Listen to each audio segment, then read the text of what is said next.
हाल ही में देश के फेवरेट कॉमेडियन कपिल शर्मा ने कनाडा में अपना कैप्स कैफे खोला, जिस पर गुरुवार को ताबड़तोड़ फायरिंग हुई। कपिल और उनकी पत्नी गिन्नी चतरथ ने अपनी 2 साल की मेहनत के बाद इस कैफे को खोला था और उसका नाम भी अपने शो के कैफे के नाम पर रखा। कैफे खुलते ही वहां अच्छी खासी भीड़ होने लगी और लोग वहां के खाने पीने की चीजों की तारीफ भी करने लगे। सब कुछ अच्छे से चल रहा था, लेकिन तभी कैफे पर फायरिंग की घटना सामने आई। रिपोर्ट्स के मुताबिक कैफे खुलने के कुछ दिनों बाद ही उस बिल्डिंग पर फायरिंग की गई जिसमें ये कैफे मौजूद था। कुछ अज्ञात लोग गाड़ी से आए, गोलियां चलाई और फिर मौके से भाग निकले। गनीमत इतनी रही कि इस फायरिंग में कोई भी घायल नहीं हुआ। इस हमले की जिम्मेदारी खालिस्तानी आतंकी हरजीत सिंह लड्डी ने ली है।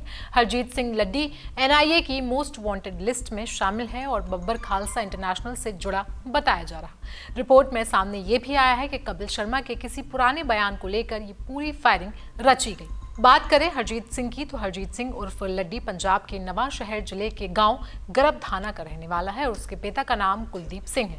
नेशनल इन्वेस्टिगेशन एजेंसी यानी कि एनआईए के मुताबिक लड्डी खालिस्तानी समर्थक मॉड्यूल का एक्टिव मेंबर है। एनआईए ने बताया है कि लड्डी बब्बर खालसा इंटरनेशनल यानी कि बीकेआई जैसे संगठन के विदेशी आकाओं से जुड़ा हुआ है। एजेंसी ने लड्डी को फरार आतंकवादी घोषित कर रखा है और उस पर 10 लाख रुपए का इनाम भी है।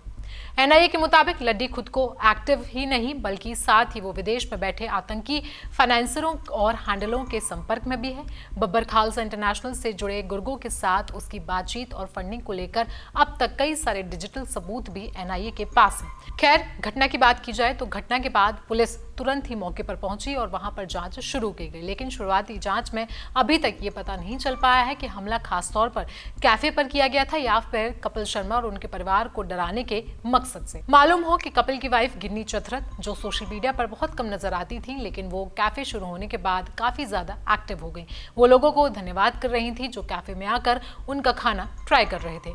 उन्होंने बताया था कि पिछले 2 साल में इस रेस्टोरेंट के लिए कई सारे आइडियाज पर काम किए गए। जब कैफे को पॉजिटिव रिव्यू मिलने लगे तो वो बहुत ही ज्यादा खुश नजर आई।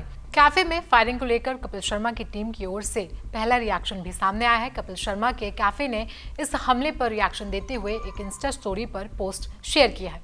इस पोस्ट में लिखा है, हमने डिलीशियस कॉफी और फ्रेंडली कॉन्वर्सेशन के जरिए कम्युनिटी वार्मथ और खुशी लाने की उम्मीद के साथ कैप्स कैफे खोला था। उस सपने के साथ हिंसा का टकराव दिल दहलाने वाला है। हम इस सदमे से उबर रहे हैं लेकिन हार नहीं मान रहे। बयान में आगे कहा गया है कि आपके काइंड वर्ड्स और डीएम के जरिए शेयर की गई यादें आपके अंदाजे से कई ज्यादा मायने रखती हैं। ये कैफे आपके उस विश्वास की वजह से है जिस पर हम साथ मिलकर बना रहे हैं। आइए हिंसा के खिलाफ मजबूती से खड़े हों और सुनिश्चित करें कि कैप्स कैफे वार्मथ और कम्युनिटी का एक सेफ प्लेस रहे। कैप्स कैफे में हम सभी की तरफ से धन्यवाद और जल्दी ही फिर से मिलेंगे अंडर बेटर स्काई। तो कपिल शर्मा के इस कैफे पर हुए हमले पर आप क्या कुछ राय देना चाहेंगे, हमें कमेंट सेक्शन में जरूर बताएं। मैं थी आयुषी और आप देख रहे थे जनसत्ता। बाकी की देश दुनिया की खबरों के लिए भी आप हमारे साथ जुड़े रहें। धन्यवाद।